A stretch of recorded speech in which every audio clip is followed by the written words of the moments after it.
Torej, spoštovane novinarke in novinarji, predstavniki medijev in vsi, ki nas spremljate preko neposrednega prenosa, lepo pozdravljeni na javni predstavitvi kandidatke za namestnico predsednika Komisije za preprečevanje korupcije, gospe Martine Divjak.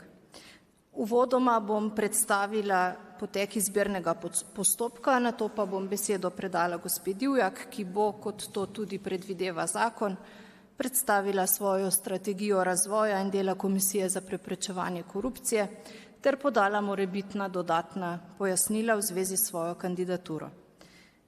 Na prvi poziv predsednice Republike za zbiranje kandidatur za namestnico oziroma namestnika predsednika KPK, ki je bil v uradnem listu objavljen 9. februarja 2024, smo prejeli le eno prijavo, vendar kandidat ni izpolnjeval vseh v zakonu določenih pogojev, zato se je predsednica odločila, da poziv ponovi.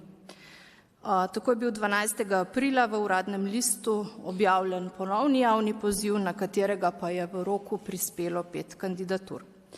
Ponovljeni postopek je v skladu z 11. odstavkom 9.a člena Zakona o integriteti in preprečevanju korupcije izvedla 5-članska kandidacijska komisija, ki so jo sestavljali magistra Jonika Marflak Trontelj, imenovana s strani Sodnega sveta Republike Slovenije, gospod Igor Klančnik, imenovan s strani Centra za informiranje, sodelovanje in razvoj nevladnih organizacij, gospa Ana Ptičar, imenovana s strani Državnega zbora Republike Slovenije, gospa Urška Gorenc, imenovana s strani Ministrstva za javno upravo Republike Slovenije, in pa gospa Janja Vrečič Prhavec, imenovana s strani Državnotožilskega sveta.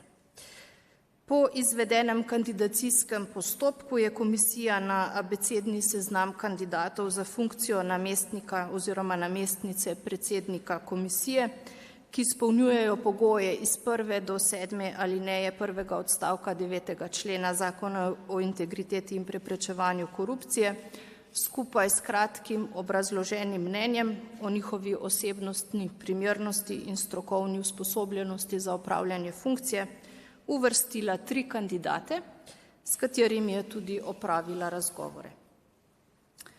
Na abecedni seznam kandidatov za funkcijo namestnika oziroma namestnice predsednika komisije, ki ne izpolnjujejo pogojev iz 1. do 7. alineje 1. odstavka 9. člena Zakona o integriteti in preprečevanju korupcije, pa je kandidacijska komisija uvrstila 2 prijavljena kandidata. Predsednica Republike Slovenije je podrobno preučila poročilo kandidacijske komisije, ki se ji ob tej priložnosti v njenem imenu tudi zahvaljujem za opravljeno delo. Preučila pa je tudi prijavno dokumentacijo kandidatov, ki so izpolnjevali pogoje, ter njihove strokovno utemeljene strategije razvoja in dela komisije ter njihovo uporabnost in izvedljivost za čas trajanja mandata. Na tej podlagi je Urad predsednice Republike Slovenije povabil kandidatko Martino Divjak, da svojo strategijo javno predstavi ter poda morebitna dodatna pojasnila v zvezi s svojo kandidaturo. Kandidacijska komisija je kandidatko sicer ocenila kot izjemno strokovno usposobljeno in osebnostno zelo primerno za opravljanje te funkcije. Predsednica Republike bo ukaz o imenovanju podpisala po javni predstavitvi kandidatke. Gospa Divjak bo sicer malce več sama povedala o sebi, sicer pa je univerzitetna diplomirana pravnica z opravljenim pravniškim državnim izpitom in številnimi izkušnjami, predvsem v nevladnem sektorju, kjer deluje že skoraj 20 let. Večji del njenega delovanja obsega vključevanje javnosti v procese odločanja in postopke javnega financiranja, to pa sta tudi področji, ki se tesno pokrivata z delom oziroma z različnimi instituti, ki sodijo v pristojnost Komisije za preprečevanje korupcije. Kandidatka je specializirana za organizacijski razvoj, prav tako pa je vodilna presojevalka za ISO 9001 in model standard kakovosti nevladnih organizacij. Ima tudi bogat bibliografski opus, velik poudarek pri svojem delu pa namenja ozaveščanju, promociji ter spreminjanju percepcije ljudi glede participacije javnosti v procesih odločanja. Življenjepis kandidatke ste sicer s podrobnejšimi navedbami prejeli tudi v mapah, ki so na vaših mizah.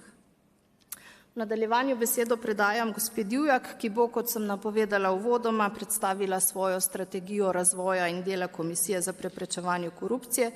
V nadaljevanju pa bo na voljo tudi za morebitna dodatna pojasnila v zvezi s svojo kandidaturo. Gospa Divjak, izvolite. Najlepša hvala, lepo pozdravljeni. Posledice korupcije, kršitve integritete, nasprotja interesov čutimo vsi, celotna družba. Storitve so zaradi tega dražje, na položaje pridejo nekompetentni ljudje in podobno. Jasno pa je, da korupcije in nepoštenosti ne bomo nikoli popolnoma izkoreninili, oziroma bi bilo to vsaj zelo iluzorno pričakovati. Kaj pa lahko naredimo?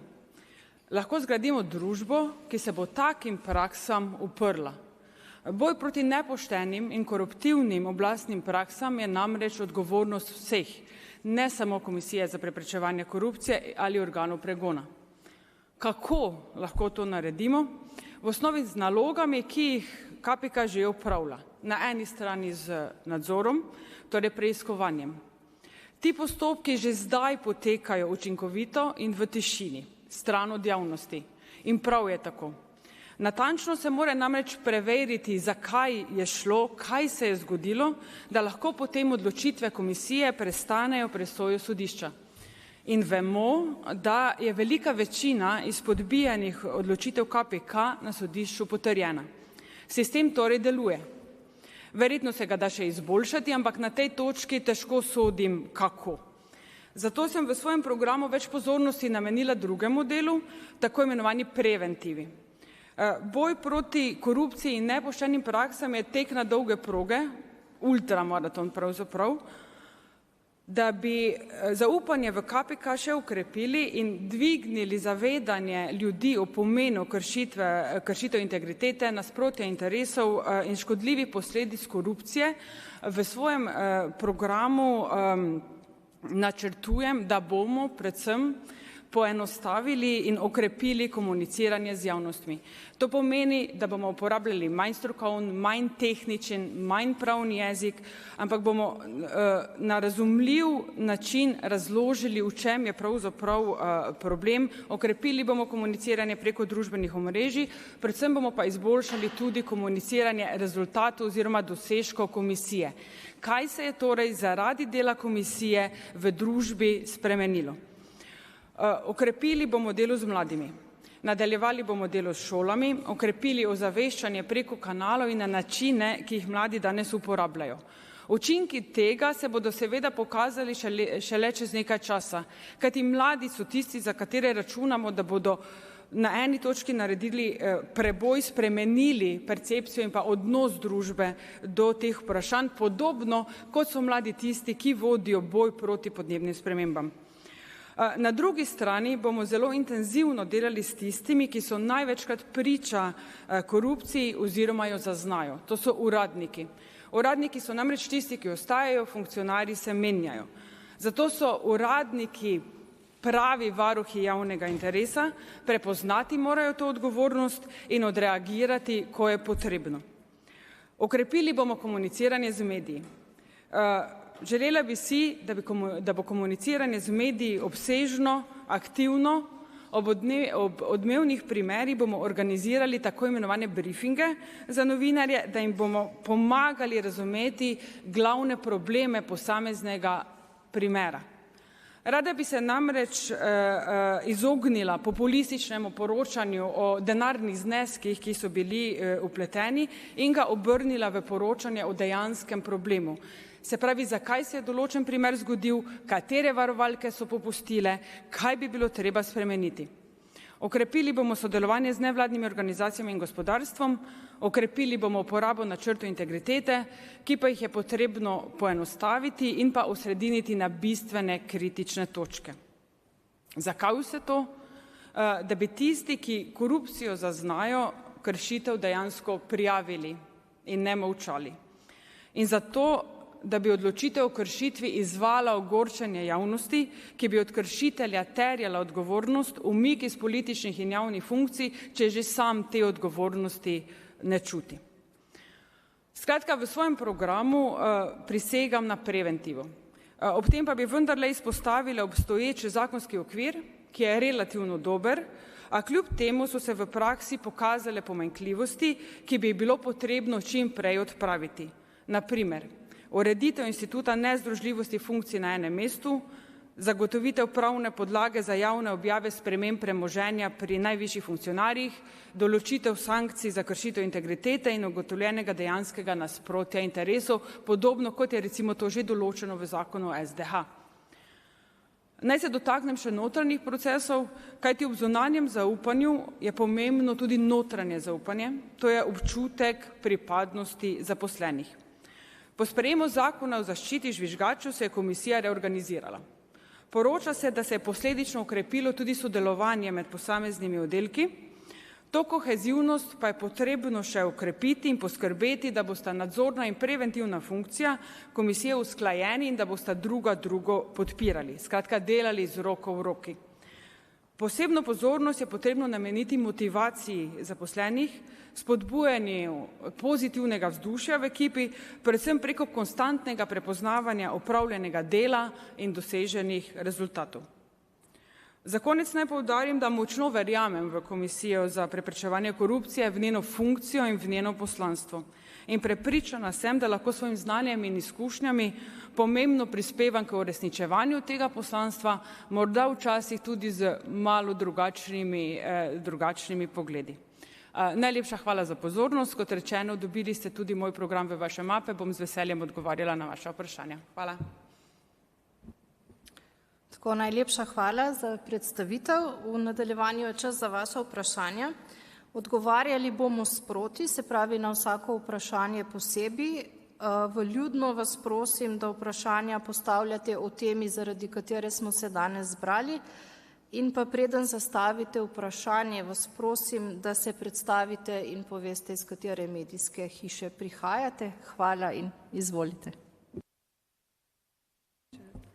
Pozdravljeni, Barbara Eržen Delo. V svoji viziji ste ogromno pozornosti namenili nujnosti preventive in kako bo to na dolgi rok izboljšali tudi politično kulturo posledično. Na kakšen način pa bi se dalo, po vašem mnenju, dvigniti politično kulturo trenutnih vladajočih?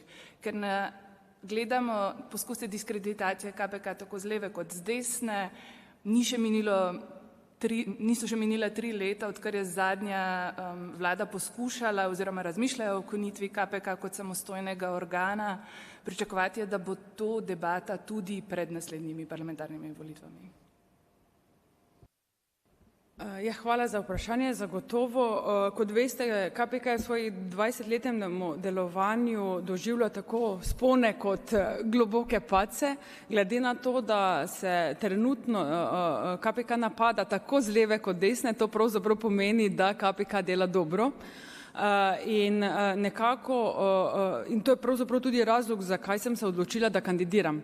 Da v bistvu v tem trendu zaupanja, trendu dviga zaupanja tako strokovnih institucij kot javnosti, pa v resnici tudi politike, ker to, da napadajo, pravzaprav pomeni, da komisijo resno jemljajo, pomeni, da se komisija postavlja nazaj in zdaj je ta pravi trenutek, da komisija naredi tudi preboj iz, bom rekla v narekovajih, zgolj spoštovanja strokovnih institucij in tistih, ki se vsakodnevno ukvarjajo z temi vprašanji, do tega, da bo resničnost javnost tista, ki bo razumela, zakaj je to pomembno, in upam, da bomo lahko mogoče z malo spremenjenim načinom komuniciranja prišli iz tega, da bo javnost rekla, vsi so isti, do tega, da bo terjala odgovornost katerekoli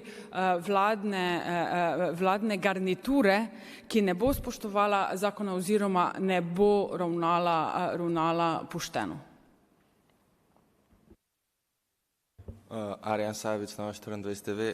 Govorili ste tudi o določenih inicijativah za določene zakonske spremembe, kar se tiče samega delovanja KPK. Tukaj gledam tudi tole vaše predstavitev in je tle nizka podpora splošne javnosti, oklepajo percepcije neučinkovitosti. Nekako sem opažamo v javnosti, da je nekako tudi ta neučinkovitost izvira tega, da je zelo težko neke rezultate pokazati, ker gre za prvenstveno nadzorstveni sistem. Ali se boste prizadevali morda za tudi kakšne spremembe v smeri, da bi bila možnost za izvajanje sankcij same komisije ali pa da bo bolj upletena v izvajanje samih sankcij? Hvala. Ravno to, ko sem govorila o spremembah zakona, recimo pri določitvi sankcij za kršitev integritete, mislim, da je zelo pomembno. Pisala sem o percepciji javnosti komisije kot neučinkovite v smislu rezultata. Skratka, komisija izda mnenje, ugotovi kršitev, ampak nič se ne zgodi. Razen potem, ko gre seveda za vprašanje korupcije, ko se odpira vprašanje kaznivih dejanj, ampak glede na to, da pa govorimo o najvišjih oblastnih funkcijah, menim, da bi bilo potrebno, da se zakon o integriteti in preprečevanju korupcije dopolni na način, da bi bilo podobno, kot so sankcije za ugotovljene kršitve korupcije, tudi za ugotovljene kršitve integritete, nasprotja interesov, zato da v bistvu po istem vzoru kot prometne kazni, če želite. Vedno, ko se nekaj zgodi, dvignejo, recimo vožnja pod vplivom alkohola, dvignejo se sankcije za vožnjo pod vplivom alkohola, pa to te vendarle ob vseh akcijah, ki jih ima Agencija za varnost prometa, so tudi kazni tiste, ki še dodatno prispevajo k zavedanju, zakaj je to narobe. In nažalost smo v Sloveniji še vedno na stopnji razumevanja oziroma na tej stopnji razumevanja, ker potrebujemo tudi še malo palice, ne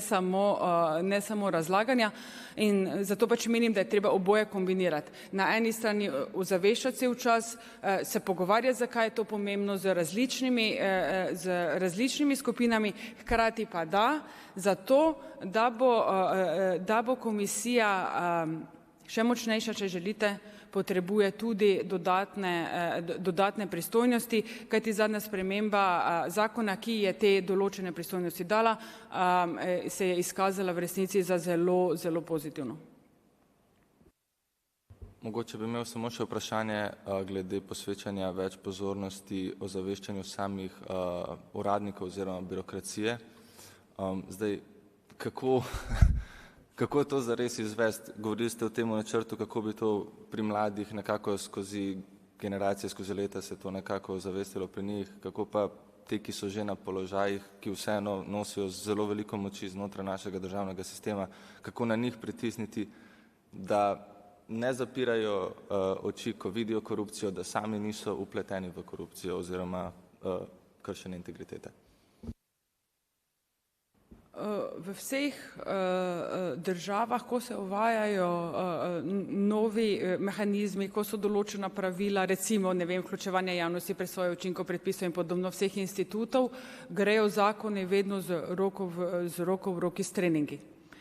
Se pravi z različnim usposabljanjem. Res je, da sicer Upravna akademija trenutno za uradnike ima neka, bom rekla temu, minimalna usposabljanja iz tega področja, ampak tukaj je komisija tista, ki mora sama in samostojno na različne načine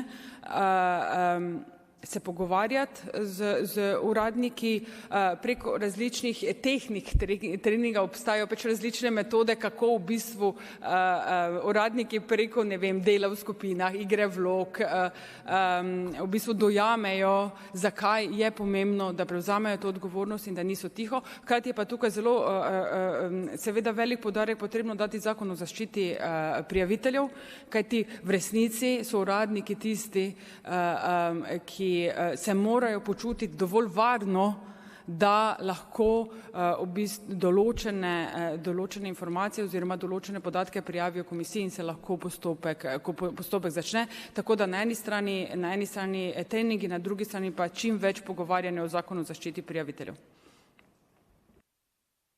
Mogoče bi vas prosila še, če se lahko opredelite do ene aktualne teme, s katero se tudi KPK ukvarja, in sicer do odplačnega dela funkcionarjev in javnih uslužbencev. Na kakšen način ga urediti? Bi bili naklonjeni popolni prepovedi tudi teh, popoldanskih predavanj? Jaz tukaj zdaj odgovarjam kot v svojem osebnem imenu in se v bistvu tukaj zelo strinjam za stališče KPK-ja. Tudi sami kot recimo CNVO smo velikokrat organizirali različne konference, predavanja, kjer smo povabili različne državne uradnike in funkcionarje iz njihovega področja in so potem oni računali za svoj prispevek, čeprav so v resnici zaposleni na tem področju. Tako da v bistvu tukaj podpiram stališče KPK-ja, popolne prepovedi odplačnega. Mislim, da je v resnici dolžnost državnih uradnikov in funkcionarjev, da nastopajo v raznih konferencah, seminarjih in podobno, da razlagajo zadeve iz svojega področja, ampak to sodi v njihov delokrog, ne pa v dodatno popoldansko aktivnost. Najlepša hvala. Če ni ostalih vprašanj, se vam zahvaljujem za sodelovanje in vam želim lep preostanek dneva.